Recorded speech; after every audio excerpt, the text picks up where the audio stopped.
Buenos días, mi nombre es Scarlett Romero y en esta ocasión les voy a hablar sobre la anatomía del vaso. Iniciamos con una pequeña introducción describiendo qué es el vaso. El vaso es este órgano que observamos acá. Es un órgano linfático secundario muy ricamente vascularizado y drenado al sistema portohepático. Se encuentra situado a la izquierda, detrás del estómago, en el receso subclínico izquierdo, por arriba de la flexura cólica izquierda y en la extremidad superior del riñón izquierdo. Este es un órgano abdominal con relaciones torácicas y es un órgano muy particular puesto que se desarrolla con el tubo digestivo y comparte con él sus vasos, pero no tiene ninguna acción en la digestión.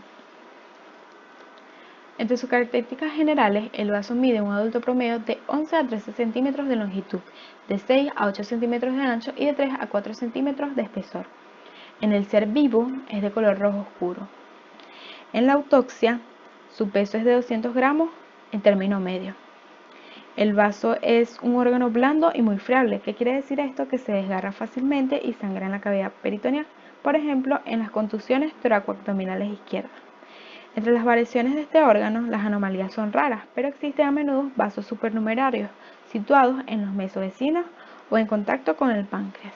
La forma del órgano es muy variable, ya que se pueden encontrar vasos alargados o abultados, vasos gruesos o delgados o vasos anchos o estrechos. Ahora hablaremos sobre su configuración externa. El vaso es ovoide con un eje mayor oblicuo de arriba hacia abajo, de medial a lateral y de atrás hacia adelante, casi paralelo a la dirección de la décima costilla, sobre la cual se proyecta. Asimismo, él posee dos caras, dos bordes y dos extremidades. Iniciamos hablando sobre su cara diafragmática, la cual es extensa y lateral, convexa, moldeada sobre la concavidad diafragmática. Esta se encuentra en situación anterolateral y luego posterolateral. Esta está en relación directa con el diafragma, del que la separan dos hojas de peritoneo. El neumoperitoneo separa bien el contorno de la línea opaca diafragmática, salvo en casos de adherencia peritoneal. En contacto con el diafragma comienza a la altura de la línea axilar media. Por intermedio del diafragma, el vaso se relaciona con el receso costodiafragmático izquierdo y con la base del pulmón izquierdo, que no desciende por debajo de la décima costilla. Por intermedio del receso pleural, el vaso se relaciona con la pared costointercostal posterior y lateral. El área de proyección corresponde a la novena, décima y undécima costilla izquierda y a los espacios intercostales correspondientes. El área es convexa arriba y abajo, está centrada sobre la décima costilla. Es esta que vemos aquí, una proyección sobre la novena, décima y undécima costilla. Esta es la cara diafragmática del vaso y aquí la podemos observar. Luego hablamos de su cara visceral. En ella se pueden distinguir tres impresiones. Una impresión gástrica, que es esta que vemos acá, una impresión renal, que es esta que vemos acá, y una impresión cólica. Su impresión gástrica es cóncava, aplicada contra la convexidad del estómago. En la porción posterior de esta impresión se sitúa el hilio del vaso, que es este que vemos acá. Es una depresión llena de impresiones vasculares orientadas según el eje del órgano. Depresiones con contornos irregulares de altura muy variable. Esta impresión gástrica es la cara radicular del vaso y está limitada por delante por el borde superior del vaso que insinúa entre el diafragma y el estómago. Luego tenemos su impresión renal, que es esta que vemos acá. Es cóncava, igualmente orientada hacia abajo y se aplica sobre el riñón y la glándula suprarrenal izquierda. Esta está por intermedio del peritoneo y de la hoja prerrenal. El contacto es íntimo y el riñón y el vaso se pueden romper simultáneamente por los traumatismos de la región. Y por último tenemos la impresión cólica, que está en contacto con el colon transverso, y es esta que vemos acá.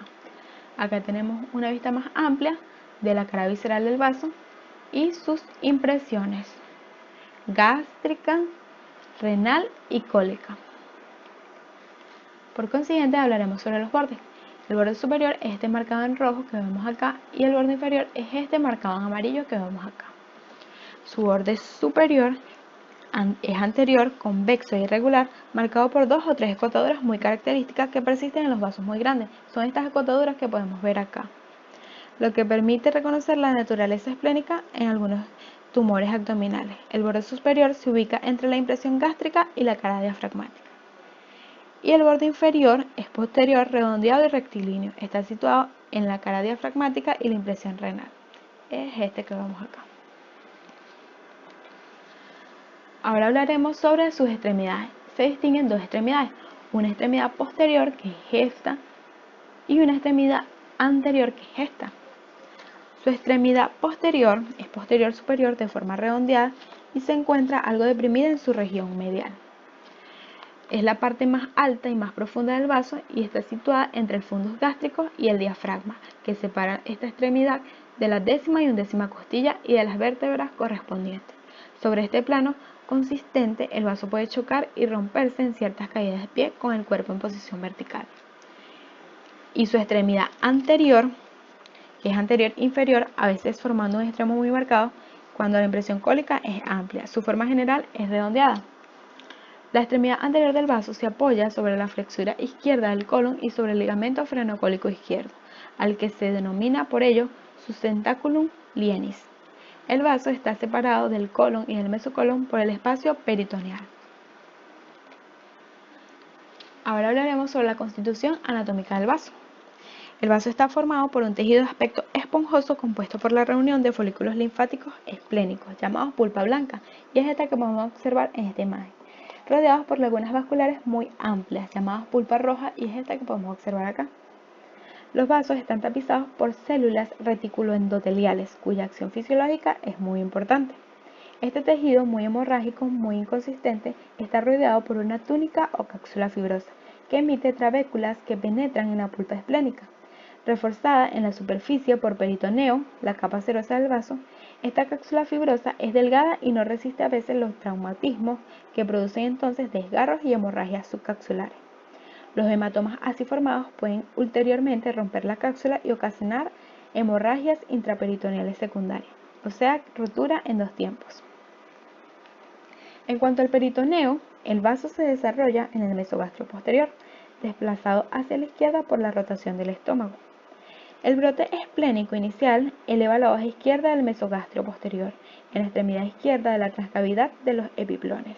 El órgano se encuentra reunido adelante con el estómago, atrás con la cola del páncreas, desarrollada también en el mesogastrio posterior, y es aquí que llega la arteria esplénica, la arteria del mesogastrio, cuya sangre primitivamente destinada al estómago es poco a poco desviada en su mayor parte hacia el vaso. El vaso está ampliamente peritonizado y se une a los órganos vecinos por los ligamentos gastroesplénicos por delante y los ligamentos pancreatoesplénicos por detrás. Entre sus medios de fijación podemos describir el ligamento gastroesplénico, que es este que vemos acá, de dirección oblicua, se vuelve transversal cuando se tracciona del estómago hacia la derecha y del vaso hacia la izquierda. Continúa arriba hasta el fundus gástrico y este ligamento es delgado y contiene abajo los vasos gastroepiploicos izquierdos y arriba los vasos cortos del estómago.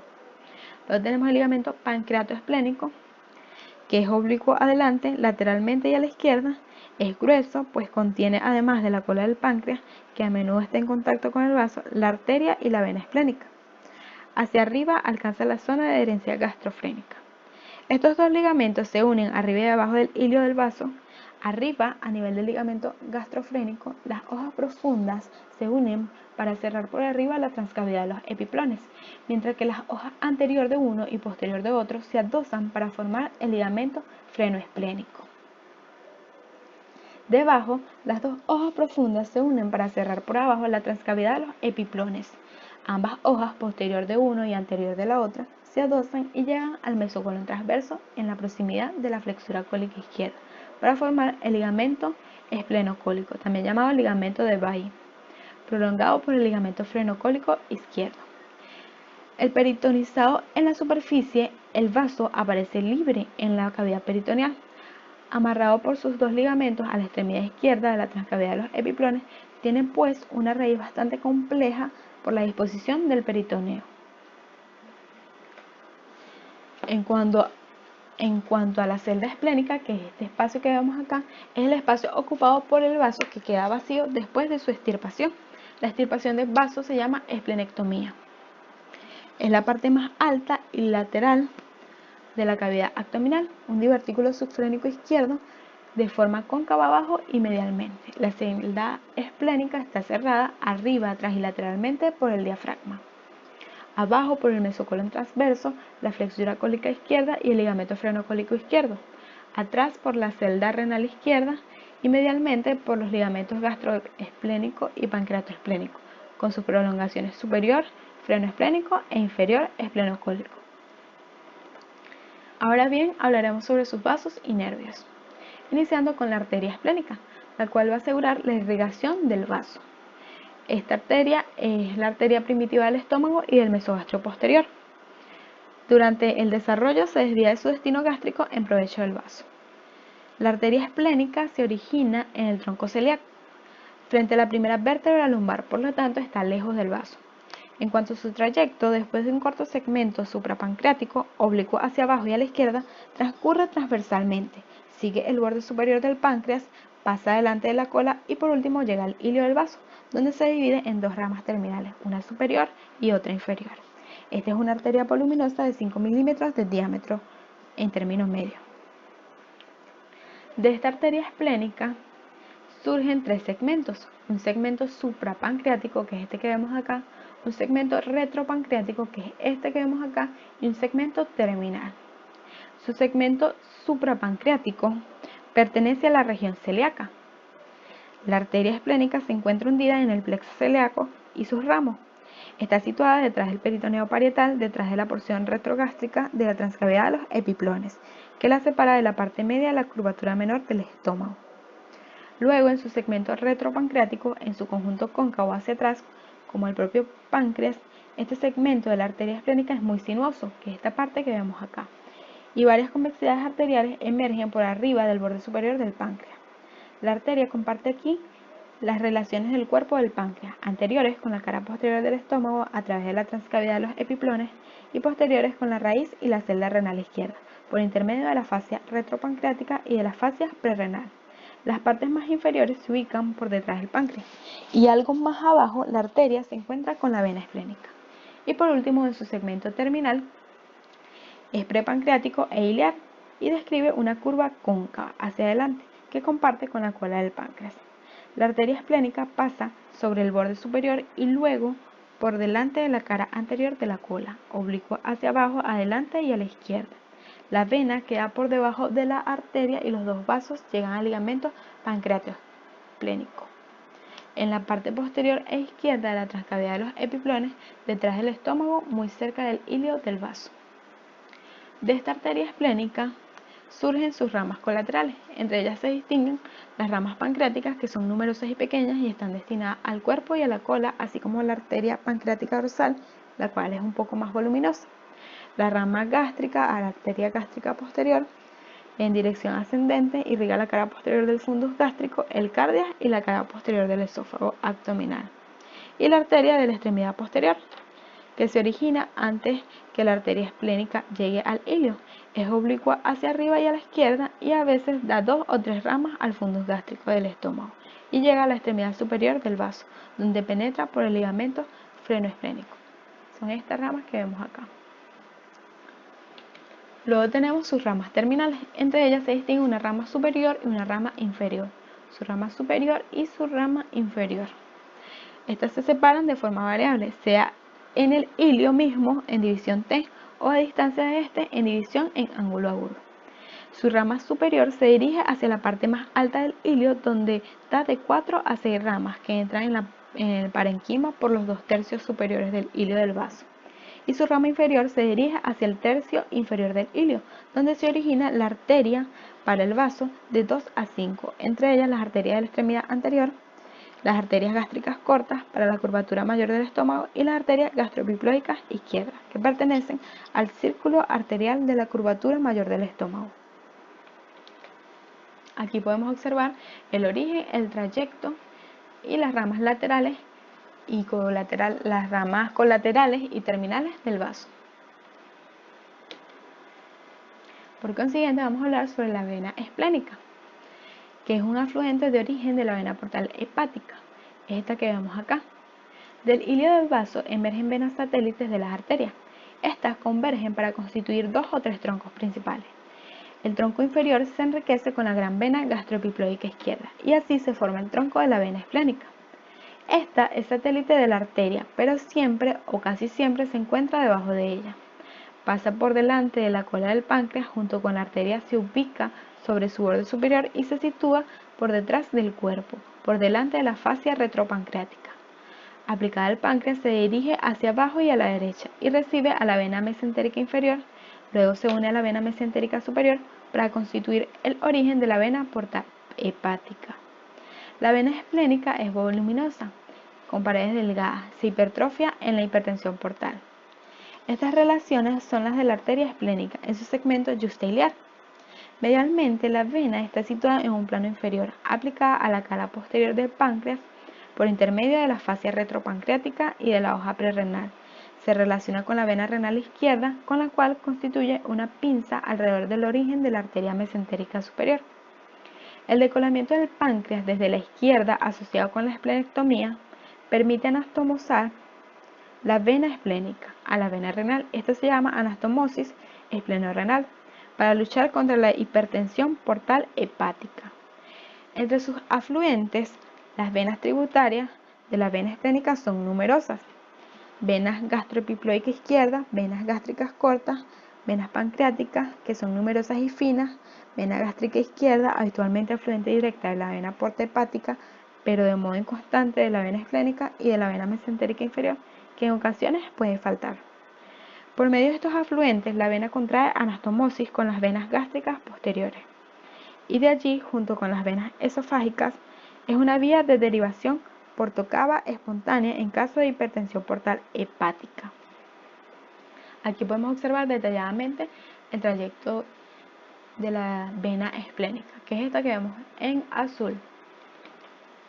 En cuanto a los linfáticos, de una red superficial subperitoneal y de una red profunda perivascular, parten colectores que se concentran en los ganglios linfáticos esplénicos, ubicados en el ilio.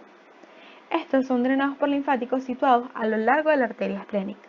Los ganglios pancreáticos superiores, más allá de los cuales se encuentran los ganglios celíacos y los pancreatoduodenales, los ganglios linfáticos esplénicos reciben también linfáticos del epiplón mayor, de la curvatura mayor y del fundus gástrico. Por eso, la esplenectomía se asocia a menudo con la resección gástrica por cáncer. En cuanto a los nervios del vaso, estos provienen del plexo celíaco. Siguen la arteria esplénica y sus ramas, son los plexos periarteriales. Estos comprenden por intermedio del vago y del simpático fibras esencialmente vasomotoras que aseguran por intermedio del volumen sanguíneo la esplenodilatación o la esplenocontracción. La sensibilidad esplénica parece confundida con la de su peritoneo. En cuanto a su raíz esplénica, comprende dos planos, un plano anterior y un plano posterior. En su plano anterior gastroesplénico, con los vasos gastroepiploicos izquierdos abajo y los vasos gástricos cortos arriba. Y en su plano posterior, pancreatoesplénico, con los vasos esplénicos, es la raíz principal. Según la longitud de los vasos, su espesor y altura, pueden distinguirse raíces esplénicas estrechas, altas y gruesas, cuya hemostasia es difícil de controlar en la cirugía. También raíces esplénicas largas y estrechas, más fáciles de controlar, y también raíces intermedias entre esos dos extremos. Por consiguiente, en cuanto a la anatomía funcional en el ser vivo, es necesario recordar tres nociones esenciales referidas a la función del vaso en el ser humano. La primera es que no tiene una función digestiva, pero de él emerge la vena esplénica, la cual contribuye a la formación de la vena porta hepática, que resume la circulación venosa digestiva abdominal. La segunda es que no es un órgano indispensable para la vida, ya que la esplenectomía no ocasiona trastornos graves. Y la tercera es que tiene una acción fundamental en la composición química y celular de la sangre. El vaso es un reservorio de sangre capaz de vaciarse por esplenocontracción. Interviene en la destrucción de los hematíes liberando sus pigmentos. Es un activo en la linfopoiesis, que es la fabricación de glóbulos blancos. Interviene también activamente en la lucha contra la infección, en la esplenomegalia, de las septicemias y por último se le atribuye una participación en el metabolismo del hierro, del colesterol, de los hidratos de carbono, entre otros. En cuanto a la exploración, en la exploración clínica y anatómica y la anatomía de superficie, El vaso es un órgano profundo abdominal con importantes relaciones torácicas. El vaso normal no es palpable. Este posee una zona de proyección en la pared torácica, posterior y lateral, de forma ovalada, siguiendo el eje de la décima costilla y desbordando sobre los espacios intercostales vecinos hasta la novena y undécima costilla. En la zona de matidez esplénica más evidente es la expiración, pues el pulmón asciende por arriba de la décima costilla en la cara posterior. El vaso hipertrofiado se reconoce en su borde superior dentado y en su extremidad anterior, que desborda el borde inferior de los cartílagos costales. En cuanto a la exploración radiológica e instrumental, el vaso permeable a los rayos X no es distinguible en una radiografía simple. Se lo puede poner de manifiesto a través de neumoperitoneo y más difícilmente por inyección de un producto radiopaco. La punción a través del décimo espacio intercostal, atrás y lateralmente, atraviesa la pleura y el diafragma antes de llegar al vaso. Esta permite la extracción de un tejido esplénico, de inyección de un producto radiopaco que pasa rápidamente al sistema venoso y constituye una vía habitual de la esplenoportografía. Y la punción es simple, pero a veces generadora de hemorragias intraperitoneales que por lo general son discretas. En cuanto a la centellografía y la ecografía, estos constituyen métodos de exploración complementarios, incluso en casos de urgencia. Luego tenemos la tomografía axial computarizada. Esta permite evaluar el tamaño del vaso y las relaciones con los límites de la celda esplénica. Y por último, tenemos las imágenes de resonancia magnética, que producen cortes donde se pueden apreciar las relaciones viscerales y la estructura interna de este órgano. Acá tenemos una imagen de resonancia magnética del abdomen y una tomografía axial computarizada del abdomen, donde podemos observar el vaso. Por último, en cuanto a las vías de abordaje del vaso, la profundidad del vaso está compensada por la movilidad de su raíz, que facilita su exteriorización. La esplenectomía se puede practicar por incisión media supraumbilical, oblicua subcostal u oblicua lateral.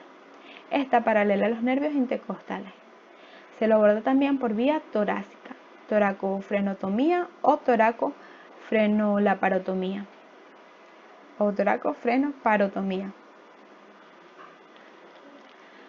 La literatura utilizada fue la de la Target Ruiz Liar, la cuarta edición. Muchas gracias.